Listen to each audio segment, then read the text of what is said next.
bring you greetings from, what should I say, warm Arizona. We're a little warm there in several ways, as you know.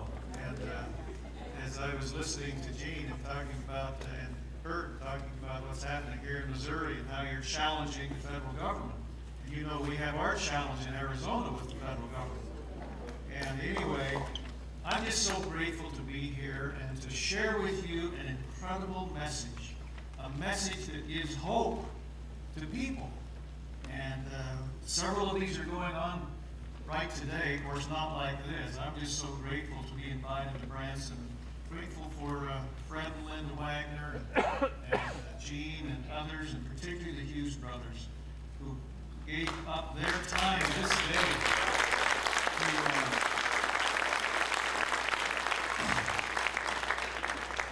to invite us to come and to share this incredible message. So if you're ready to learn today, you know, I hope each one of you has a study guide. You have one of our study guides? And because if you just sit here and listen to me, I think you'd find it interesting. But if that's all you did, guess how much you'd remember in a couple of weeks? People who do these kind of studies say, not very much.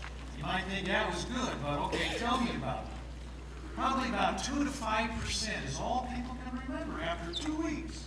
You don't believe me? Tell me what that great sermon was in church 2 weeks ago. Huh? Remember that? How great it was? Tell me the details. I don't know, but it was sure good. See the point? So students know if you want to remember things, what do you have to do? You got to write it down. We're going to be imparting a lot of information to you today. I don't want you to get writer's cramp. So guess what we give you? Have you noticed? All of your what? All of your notes in beautiful sentence outline form so you can read them when you get home. And so 2 weeks from today, if you say, let's see now, what was that point he made? And you look back in your notes and review it a little bit. Oh yeah, that's what it was. You can remember up to 75% of what we talked about today, if you do it that way. And it's a way of imparting a lot of information in a short period of time. And have you noticed we haven't given you all of your notes? Have you noticed in our little book? What have we left? Blanks. Little blanks. You know what that's for? Yeah, that's to make sure you keep right with me as we move through the material. So you don't have to write very much, but just a little, every once in a while I'll say, now that's the blank for letter A, and you'll look down and just write it in. It's a great way of imparting a lot of information in a short period. So I want you to think of today as walking with the Founder. That's what we're going to do. We bring our students. I own and operate a charter high school in Mesa, Arizona, and every year we bring our students, 11th and 12th grade students, back east to tours, to have history tours, and every 2 years we go to Boston. Been to Boston? How many of you have been to Boston? When you were in Boston, did you walk the Freedom Trail? How many of you walked the Freedom Trail of Boston? Okay, a few of us have. And for those who haven't, it's a red painted stripe on the sidewalk. It leads you down through old Boston. And you talk about and see about 15 or 16 different places there that have historical significance. You can review about 300 years of American history in about a half a day. It's a marvelous place. One of the first places you come to is called the Old Granary Cemetery. And this is a cemetery, needless to say, it's quite old. The headstones are weather-worn and dilapidated. And you walk in this little cemetery, of course, it's surrounded now by high-rise buildings. And one of the first places of note that you come to, one of the first graves, is the grave of John Hancock. Remember him? He tells stories about John Hancock. Then the next one you come to of note is the grave of Paul Revere. And you know about him. Then there's a whole family of headstones. This is the Goose family in colonial America. Anybody ever heard of the Goose family? There's one particular one. Her name is Mary Elizabeth Goose. You heard of her? Mary Elizabeth? Yes, you have. You know her as Mother Goose. Mother, here she is. You know, that was a real person, but somebody had to write those little things to memorize. There she is. And you walk a little bit farther, and here's the grave of Samuel Adams. father of the American Revolution. That's just all in one stop on the Freedom Trail. See what I'm talking about? And another stop I like to make, now you're into the financial district of Boston. What are buildings like in financial districts of these big cities? Right, they're tall skyscrapers. And nestled among these big skyscrapers is a little church. And it's called Old South. Old South Church. We take our students in there and sit them down on the first few pews, and after the docent talks about the building and so forth, and I say, now I'd like to talk to my students. And I review with them a couple of things that happened in that building. One of which is when Samuel Adams brought his young Sons of Liberty into that building on the evening of the 19th day and said, we cannot let those ships stay loaded down in the harbor, which is only 2 blocks away. One more day. If we do, we'll lose. What's he talking about? Well, one of the ways to protest the colonists had was to refuse to unload British ships in all the ports. And most of the British ships, after sitting there loaded, would just turn back and go home, back to Britain, but not in Boston. Governor Hutchinson wouldn't let them return. Matter of fact, he had a rule. He says, if a ship is not unloaded within 20 days, my officers can go on that ship with their soldiers, confiscate the cargo, bring it on shore, and sell it for whatever they can get with the tax attached. 20 days. So here Sam Adams is in the Old South on the evening of the 19th day, and he said, we cannot let those ships stay loaded one more day. So what did they do? They went down and unloaded the ships. Little unconventional way, right? We call it the Boston Tea Party. It was no party. This was direct confrontation with the king. All that happened in Old South, the Old South Church. And there's another little story I love to tell that used to be in history books, but it's not there anymore. This is back during the French and Indian War, when the French were our enemies, and the French had been given orders, the French fleet, to come up and burn the coastal cities of the colonists. Charleston was to be burned, New York was to be burned, Boston was to be burned. But what defense did we have as colonists? What was our defense? Did we have a nice navy where we could, go out and intercept the French fleet? No. Did we have nice artillery pieces that could launch projectiles and sink ships? No. What was our defense? It was the defense we always turned to when we were desperate. And so they declared a day of fasting and prayer and turned to God and said, would you all please come to Old South, which was the largest gathering place in Boston at that time, in a spirit of fasting and prayer on a given day. And it was a beautiful, clear day in Boston when this day arrived. And it was the Reverend Thomas Prince whose turn it was to officiate that day. And so as the people gathered, he welcomed them. He got onto the podium. They used to let me stand on the podium to tell this story. And he welcomed them in, standing room only, all gathered in a spirit of fasting and prayer. He welcomes the group, and then he said, now let us pray. He begins to pray. And the record says it was a very long prayer. Oh God, we need thy help. Sink those frigates to the bottom of the sea, oh God, was his request. And he goes on and he explains to God the problem, as though you have to do that, right? That's what you do when you're desperate, so that you know he knows you know what's going on, right? And he went on and on. All of a sudden he pauses in his prayer because the room was beginning to darken. And the windows up above begin to rattle. And the bell up in the belfry begins to bong irregularly. And the sexton said later, it wasn't me, I wasn't pulling the rope. That was the wind. Something was happening outside. And Reverend Prince pauses and takes all this in, raises his hands and says, oh God, we hear thee, Thou hast answered our prayer. Thou hast sunk those frigates to the bottom of the sea, O God. Wouldn't he have a nice cell phone to let them know they're going down? No, he didn't have that. He just felt like this was an answer to their prayer. And do you know, a little over a week later, they got word that on that very day they were assembled in Old South, a storm had suddenly arose out of the Atlantic and had sunk nearly every one of those ships. Nearly every one. A few that were left hobbled on back to the West Indies. The colonists once again had been saved. That's only one of dozens of stories we can tell that used to be told to young people in our schools. They're cheating our young people. But I tell you that story, and of course I can tell you other events on the Freedom Trail. I want you to think of today as walking a Freedom Trail with the founders. We are going to discover how they discovered these principles that have been talked about here. We're going to discover with them. So if you're ready to walk a Freedom Trail, let's get started. We're on page 5, lesson 1 here. And I'm going to try to keep my eye on the clock to make sure I'm within my time. So we may skip around a little bit.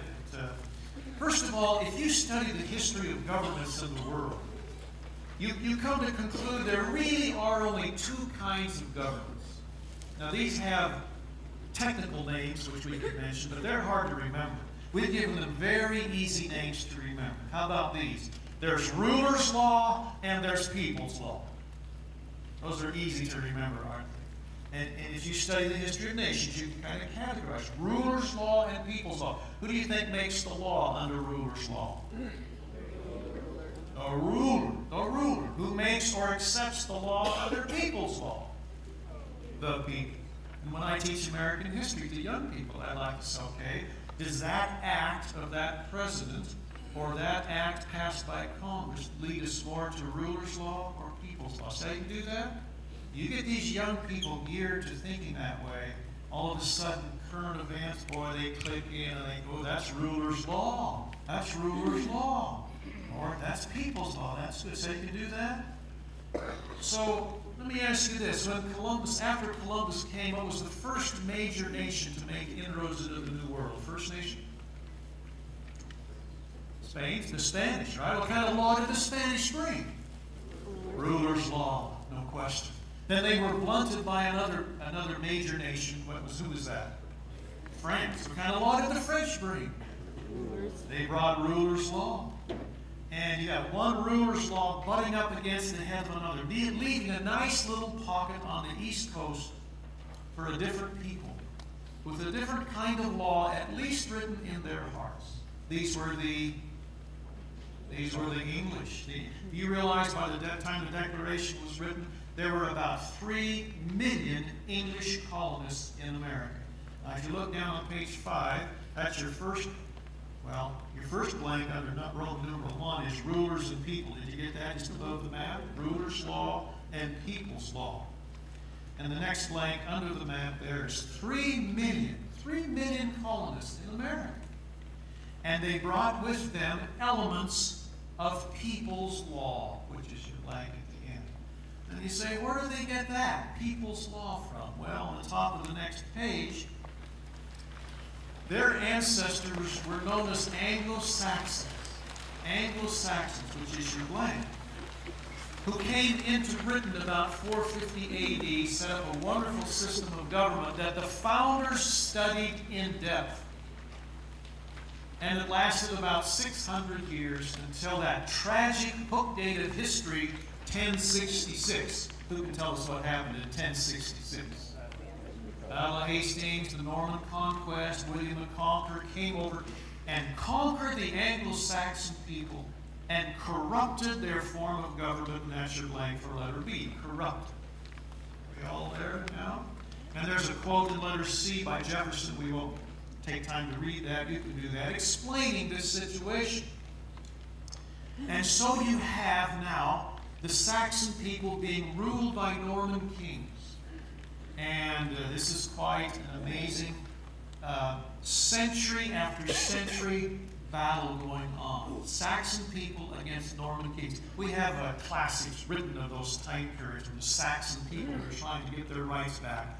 Can you name some of those classical novels and historical fiction, so forth, about Robin Hood, about Ivanhoe?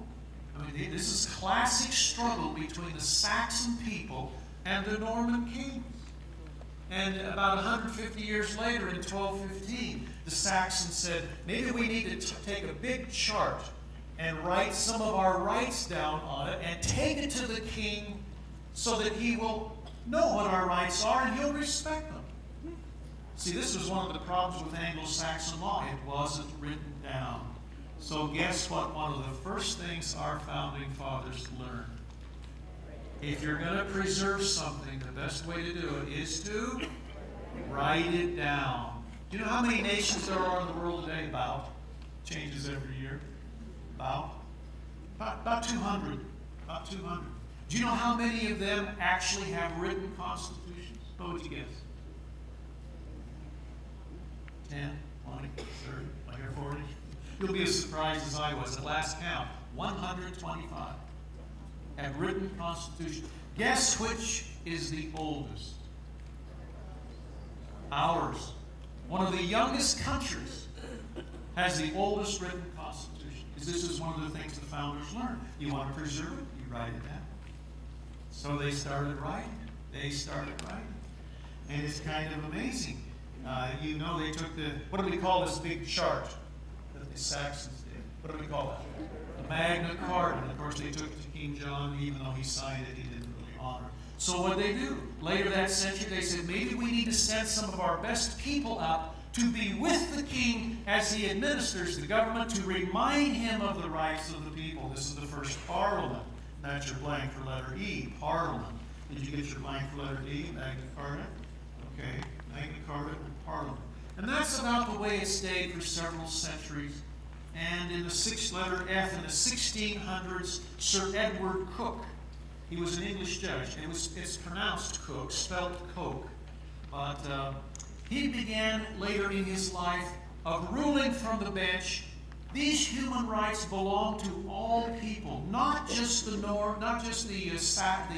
nobles and the kings and the aristocrats. They belong to everybody. Sir Edward Coke was a favorite author read by the founding fathers of our country on his equality of mankind. Sir Edward Coke. They belong to all freemen, which is your blank at the end of letter F. Then in 1628, Charles I was so harsh, Parliament forced him to sign, here's another document, the Petition of Rights. Petition of Rights. And which he did, but of course he was later convicted of treason, of violating the rights of the people, and what? Who knows what happened with Charles I? He was beheaded. These are dangerous times for English kings. And letter H, and he was followed by Charles II, and he was followed by James II, who was so bad he was overthrown in the Glorious Revolution. And they said, no one can ascend to the throne of England unless they sign, here's another document, letter H, on page 7, unless they sign the English Bill of Rights. Okay, I've taken you through a very quick history of England to point out some things. First of all, people lost their freedom in 1066. And then what did they do over the centuries to try to restore them? They wrote documents, they wrote petitions. You see this happening? Century after century after century. Let me ask you, did it ever really fully work for them to get it back? It didn't. It didn't. So what did they have to do? What did they have to do? They had to come to a new land, didn't they? Come to a new land. I have some bad news for you today. Guess what there isn't any more of? There's no new land. We're here. How many of us have roots, family roots in England? Do you know your family roots? Oh, look at this. See, most of us do. What do you think your ancestors would be saying to you if they could speak to us? Would they have a message for us? What would it be? Don't let happen to you what happened to us. Because if you do, it will be extremely difficult to get it done. I don't know about you, but I've got family roots there, and I am so grateful for them who stood, who were tortured, who were imprisoned, who were murdered, trying to get their rights restored. And now here we are. As tough as it may seem today, I'm sure glad I lived today and not back then. I just think we owe them a debt of gratitude. But they set for us an example, and our founders took note of this example. And in an amazing way. So let's talk about the English experience here. What was the first permanent English settlement in America? Who knows that? Jamestown. What year? Right there in letter B on page 7. In 1607, Jamestown. Do you know when the people came to Jamestown? Before they came, actually, they had to be funded. And so they were funded by a group of London businessmen who said to them, now when you get over there, we tried it a couple of times and it hasn't worked, hasn't helped. So we're going to give you some rules to follow, and here are the rules. Number 1, no one will own private property. We don't want any of this dog-eat-dog going after and scattering. No, nobody will own private property. Actually, you will live in a commune, and you will have a leader, and he will give you your assignments as to what to do. And if you do it that way, you'll survive. You like that system? You don't? Live in a commune, no private property, do what you're told? What does that sound like? Yeah, that's a communism form of government. That's your blank for letter B. It's secular communism. Anybody know what happened to Jamestown? They practically died out, didn't they? If it hadn't been for them breaking out of the system, they would have died out. But they eventually survived. That's why they're the first permanent English settlement. And we know a whole lot more now about the next group who came in 1620. Do you know that they were financed by basically the same group of people who said to them, you can make these same rules work because you are Christians. The Pilgrims, 1620, the Pilgrims, right? You can make, because Christians believe in brotherly love and having all things in common, and you can make these rules work. No private property, you'll have a leader, you'll give your assignments. What do you think? Kind of a Christian communism, if there were such a thing, right? And so, okay, they agree. They come over here. We're so indebted to the leader, one of their leaders, Governor William Bradford, because he took meticulous notes of this whole experiment. You can read them today, called The History of Plymouth Plantation. And that's why Governor Bradford is known as the father of American history, because he took good notes. And you can read it today. And the story that I'm going to tell you. So they get over here, and he said, okay, we assigned everybody the task. There's fields to cultivate, there's food to cook, children to tend, clothes to wash. Everybody had their assignment, and then he said, in essence, okay, let's go to work. I see we have some experienced moms out here with us today. Mom, how did that work in your home? I know you made a churchyard, right?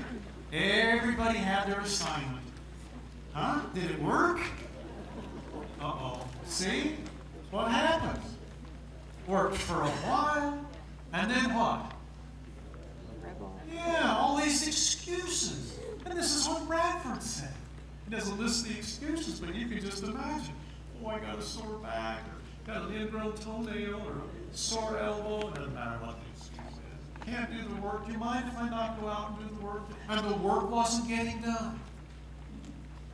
And as you may know, they had some pretty skimpy harvests those first few years. So after a while, Bradford said, he gets all the men together and he says, brother, this isn't working. Furthermore, he said, we came over from England to get away from tyranny, and you're making me a tyrant because I have to go and make you do your work. He said, I'm not going to be a tyrant anymore. We're going to change the system. So he divided up all the land by the size of families. And the seed corn and the tools, divided it all up. And then he said, in essence, brethren, from here on out, it's root, hog, or die. Whoa, that would be tough medicine today, wouldn't it? I mean, we're going to die anyway if we don't do something, so good luck. So he goes out into his part of the field the next season to work it. And he can hardly believe what he sees. And he writes about it. We're on the bottom of page 7. This quote from Bradford. See this? Actually, let's go to the top of page 8. Next to the picture there, he said, this had very good success, this new system, for it made all hands very industrious. So as much more corn was planted than otherwise would have been. Now this is Old English, this is before Webster, okay? The women now went willingly into the field and took their little ones with them to set corn, which before would allege weakness and inability, whom to have compelled would have been thought great tyranny and oppression. What's he saying here? It's working. What's working? The people are out there producing, they're working, and I'm not making them do it. I don't have to make them do it. How do you know human nature like he does? What was the difference? Huh? They knew that if they put their work into something, when they got the results, nobody was going to come along and take it and redistribute it. You've heard that word lately, haven't you? And redistribute it to everybody. He says, this is amazing what's happening. They're all out there. See, that's human nature, isn't it? And most people will respond. This is a great lesson. And this is written right in his history of Plymouth Plantation. So guess what our founding fathers wrote down? Don't ever do that other system.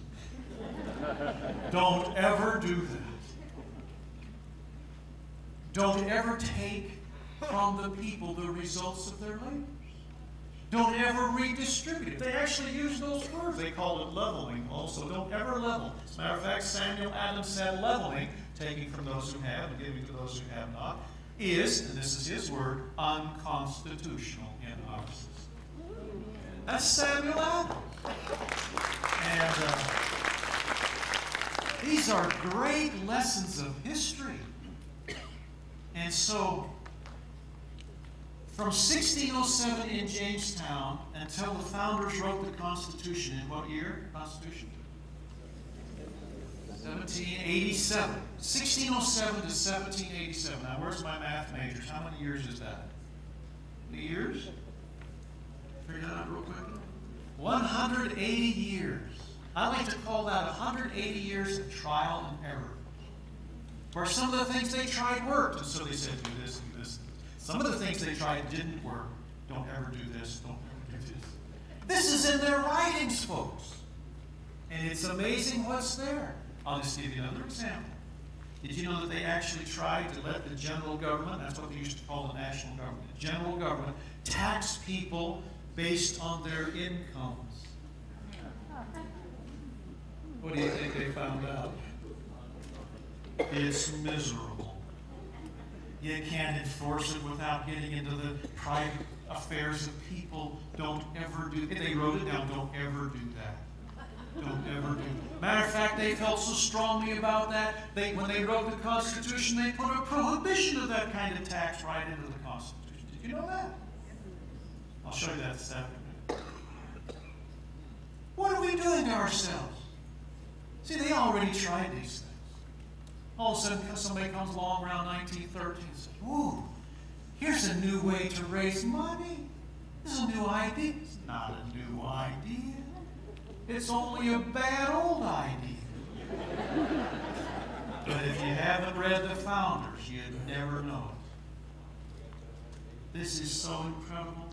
They gave us advice on so many different issues. You would think they were alive today. Amazing. We'll talk about some of those things. Let me ask you this question, folks. When they came to Jamestown, what were they using to plow their fields with? Jamestown? Just a stick plow, maybe a little piece of metal on the end, stick plow, pulled behind the ox, about the way people had been plowing their fields for over 5,000 years.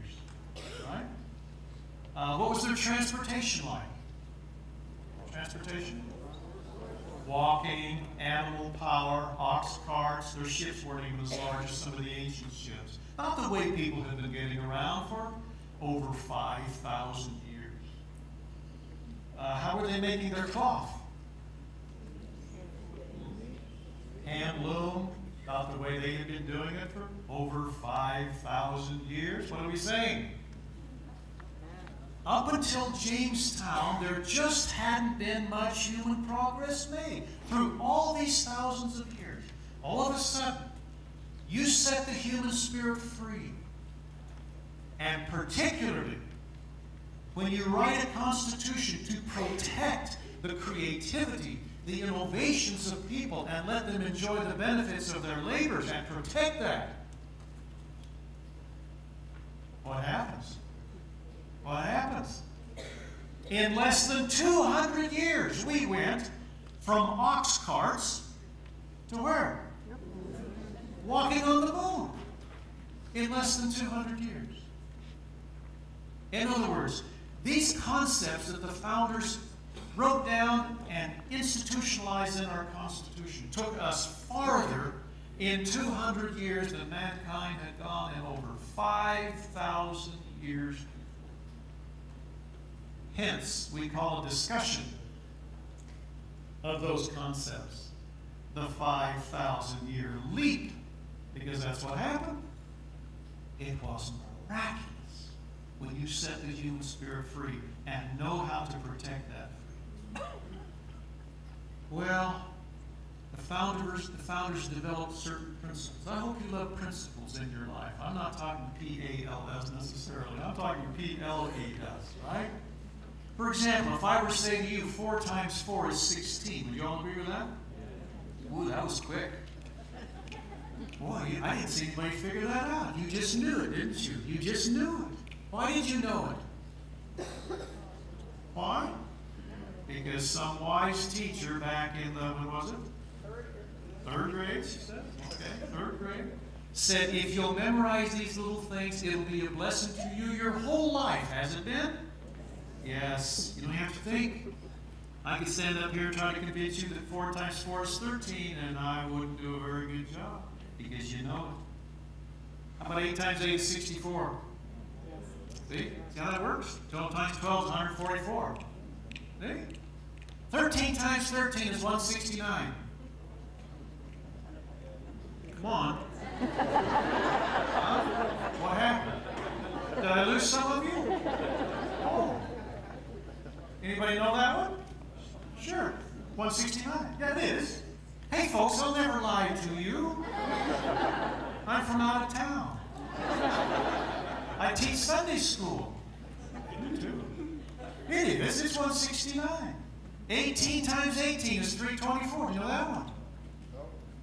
Well, it is. I told you I'll never lie to you. It is. 39 times 39 is 2581. If I tell you it's true, would you believe me? Thank you. You will? Well, thank you for the confidence. But that's over 1,000 off. But I told you I'd never lie to you. I'm from out of town. I teach Sunday school. And unless you memorize your 39s, you wouldn't know that that's, or unless you do a quick way of doing it, that that's way off. I ask you folks, is this not what's happening in legislative halls all over this land? Where someone comes along and makes a grandiose proposal, sounds so good, sounds so compassionate. Let's see, 39 times 39, 81, 2581, that sounds good. And these proposals, oh, it sounds so compassionate. We'll take care of this group of people, we'll take care of this group of people. We all want to feel sorry for those who don't have and those who are hurting and so forth. Okay, now let's do it. And the founders are saying, it's the wrong answer. But if you don't know the right answer, you could fall for it. Even good people can fall for it, can't they? Isn't that what's happening? So what we need to do is to go back and say, okay, what are the principles? Now we call these little principles mathematics, multiplication tables. They're little principles of math. How would you like a set of principles for government? Yeah. So when somebody comes along, running for one office or another and makes a grandiose proposal, you can say almost immediately whether it's right or wrong, true or false, good or bad. Would you like that? You actually have one right there in your hands on this little card. This is our business card. Each of you should have one of these. Were you given one of these as you came in? This is called the 5,000-year leap. And now you know what that means.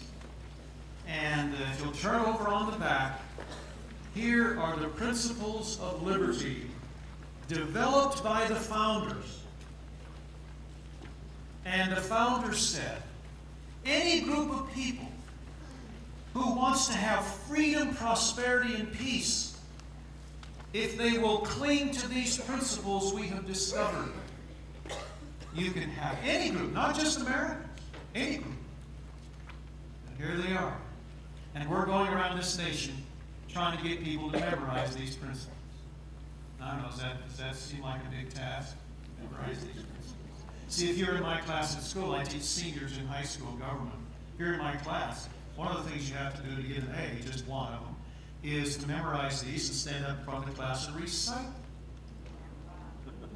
Oh, I tell you, we probably have some school teachers in here. You know, there's several things that happen in the classroom that really make it all worth it, and this is one of them. When a young 17, maybe 18-year-old can stand up in front of the class and recite these principles. We not only recite them, we spend a whole semester studying them. These kids know this. And when our legislature's in session, and they usually are, in session, I go down to the bill room at the Capitol and pick up a stack of bills, and I bring them back, hand out 2 or 3 bills to each student, and say, now your assignment for next week is to read the bill, try to figure out what it's doing. I know these kids are inexperienced, but they do a pretty good job. And relate the bill to a principle. And then make a decision whether the bill violates or supports that principle. And stand up in front of the class and give your report. Now, this is another one of those times that makes it all worth it. I'm sitting here listening to these young kids evaluate real legislation in terms of principle. There is nothing like that, folks. There is nothing like that.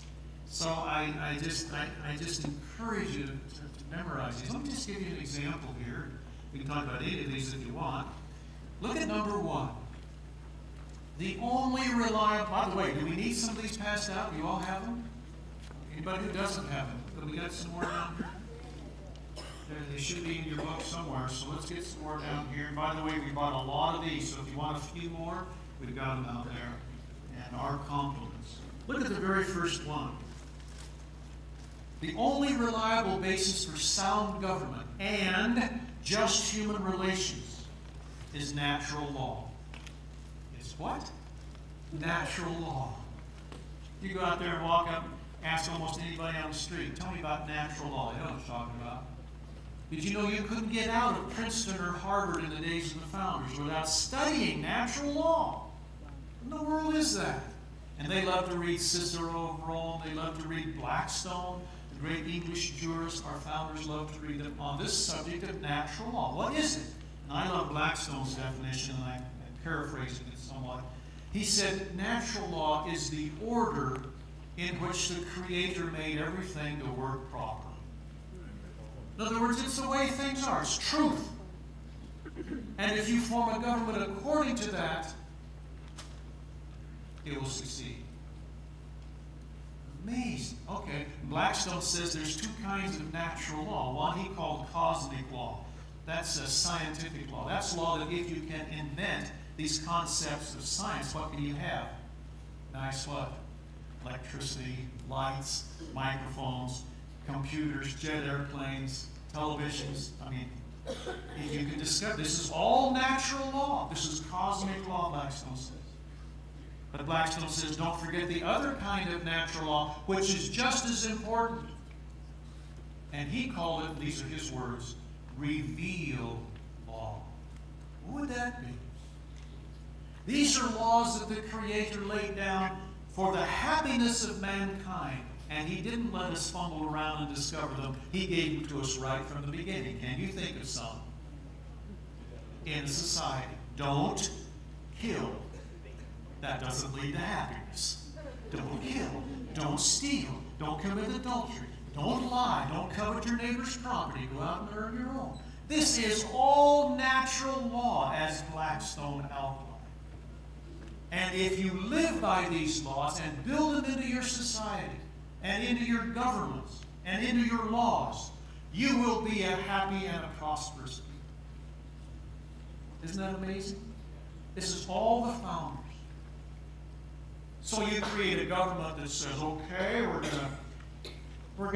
nobody's going to own private property, and when people work, we're going to take it from them and distribute it to everybody so everybody feels good and so forth. I ask you, what natural law does that break? Thou shalt not steal. That's very good. Yeah. Whatsoever ye sow, so shall ye also reap. That's natural law. Our Constitution is filled with natural law concepts. Separation of powers, checks and balances. I mean, you just go through it. It's amazing. You build your government on natural law, it will succeed.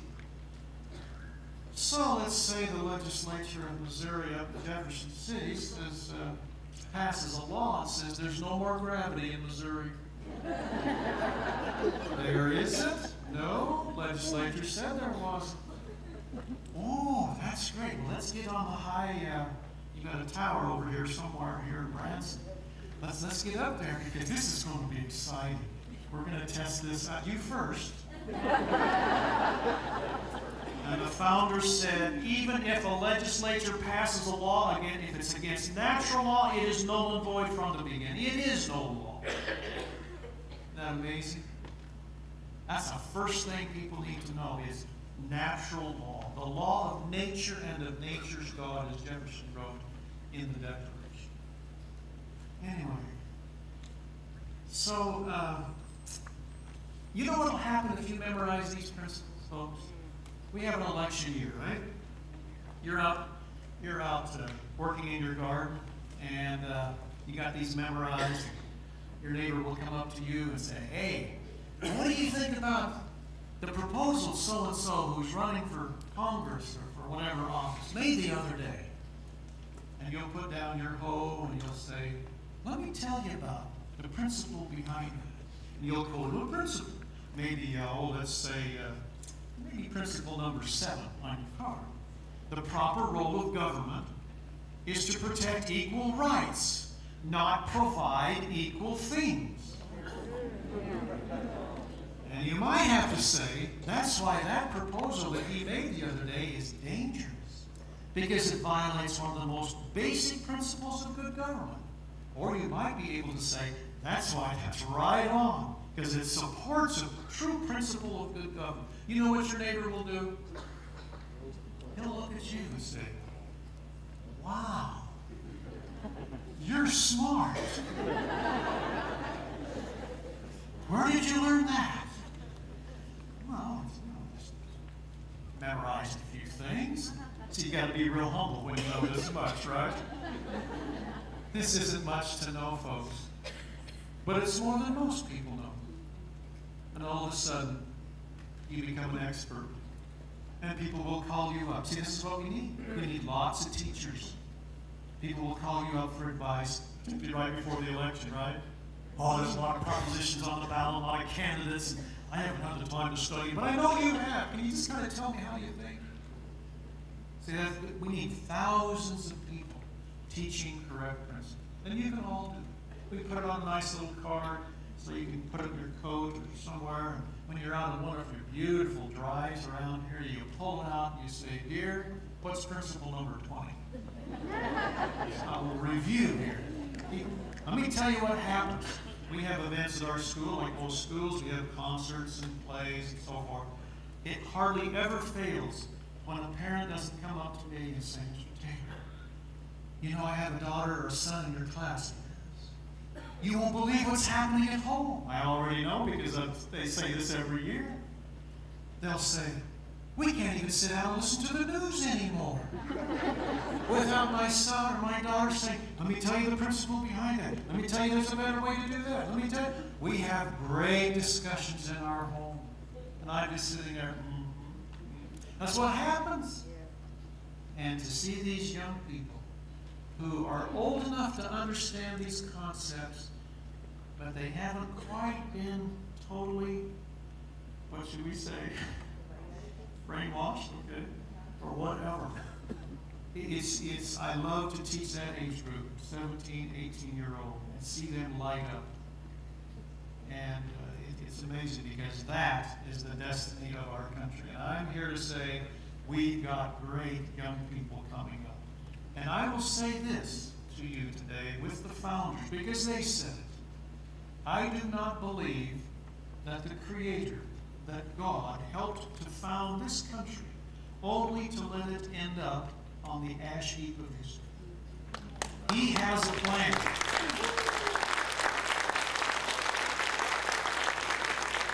He has a plan. And the founders felt like they were doing something special. Now we're going to get into that, what they thought they were doing here in America. And you'll feel this.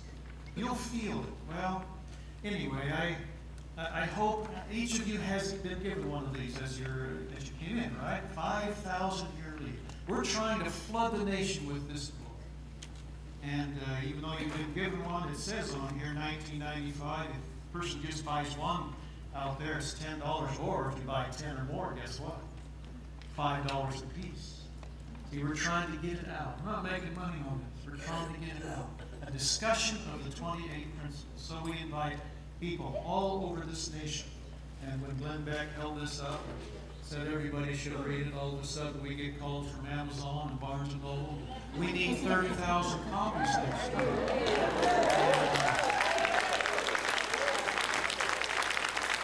So we had to do some emergency printing, but that's okay. Okay, good. So if you'll help us there, that'd be great. Well, we're on page 8. The next major group that came over, you remember, were the Puritans. That's your blank for Roman numeral A. For letter A, rather. Puritans, and you remember they founded Boston in 1630, and they set up a pretty strict enclave. And some people left the enclave and founded, you remember, Rhode Island. And then letter B, Reverend Thomas Hooker, he left Boston with some actually of my relatives, the Taylors, and founded the colony of Connecticut on the Connecticut River. And it was Reverend Hooker, when he got to Connecticut, started this, he says, what we need is a written form of government, a written plan of government. Well, that's what a constitution is. So he wrote one. He called it the Fundamental Orders of Connecticut. And that's why we give Reverend Hooker the honor of having the first written constitution in America, and that's your blank at the bottom, written. And he not only wrote it, but he said where he got his good ideas. Being a reverend, where would you think? From the Bible. And not only that, he said very specifically, he said, I got some of my ideas from the first chapter of the book of Deuteronomy. Okay, when I first read that, well, I had read the first chapter of the book of Deuteronomy, but you know, Deuteronomy, Leviticus, Exodus, those weren't all most exciting chapters to read. But I went back and reread the first chapter of the book of Deuteronomy after I had memorized these principles. I could hardly believe what I was reading. Does that happen to you when you're reading Holy Writ? You know, you get a little more maturity, a little more knowledge, and all of a sudden you go back and reread it, and bong, it just jumps out at you, and you say, where did that come from? Well, it was always there. That's what will happen. Some of these 28 principles of liberty are in the first chapter of the book of Deuteronomy, as Moses set up the government of Israel. And Reverend Hooker is saying that's what I used to write the first Constitution. Well, on page 9, let's talk about what the founders thought they were doing here. First of all, they felt like they were on a divine mission. You read the founders, they felt like they were doing something special with God to do in America what could not be done in Europe. It's too traditional. It's too tied up. It's what happened here in America. Isn't that wonderful? That's in their writings. For example, letter A, Professor Cherry, he was at Harvard, he wrote, the belief that America had been providentially chosen for a special destiny has deep roots in the American past. Letter B, geographically, the founders felt their Commonwealth would eventually cover the whole of North America. This is interesting. Did you know they wanted Canada to become the 14th state? They felt like eventually Mexico would come in. Legally. Anyway, see, this was not just a little colonial thing. This was spread. As America became an example, other people, this is principle 28 on your card, by the way, other people will want to have the same kind of freedom Americans had been enjoying. So they would throw off their tyrants. Isn't that interesting? America doesn't need to be the policeman of the world. No, we just need to be the proper example. And while there will be tough situations in other countries, we cannot go over there and change governments and expect it to hold. This is principle 25 on your card. Peace, commerce, and honest friendship with all nations, entangling alliances with none. All the founders had the answer for our foreign relations. They had the answer. You be the proper example, and it will spread. See that? Look at letter C. As far as population was concerned, population is your blank. And John Adams said this, by the way, when there were only 5 million people in the colonists. He said, we are creating a government that will one day have between 200 and 300 million freemen. Well, where are we? We're right there on the upper limit, all right. Well, it's not really a limit. 300. I'm over that. Do you see their vision here, folks? It's not just a little thing. It's a little spread, if we do it right. Now, letter D. The founders did not consider themselves a master race, but master servants. I'm sure you've heard of some of these things. We're not going to talk about it. We could, but we're not going to. Some of the immorality the founders are being charged with. You've heard of that. You may have heard, and there's a whole textbook written on this, of how the founders, the only reason they established the Constitution is to protect their own capitalist wealth, those greedy people. You may have heard of that. Or you may have heard of how they felt like they were a superior race. I'm telling you, when you read the founders, you do not read that. When you read what other people have written about them, you read that. You stay with the founders. There's a spirit in their words and in their message that will thrill you. And they have answers. They got answers to every problem we have in America today. Look at the quote there in the middle of page 9. This is John Adams. He said, I always consider the settlement of America with reverence and wonder as the opening of a grand scene in design and providence for the illumination of the ignorant and the emancipation of the slavish part of mankind. Where? All over the earth. This is not just a little America thing. This will spread. As our example spreads, we will be helping God establish this wonderful ideal of freedom, prosperity, and peace for the whole world, if we're the proper example.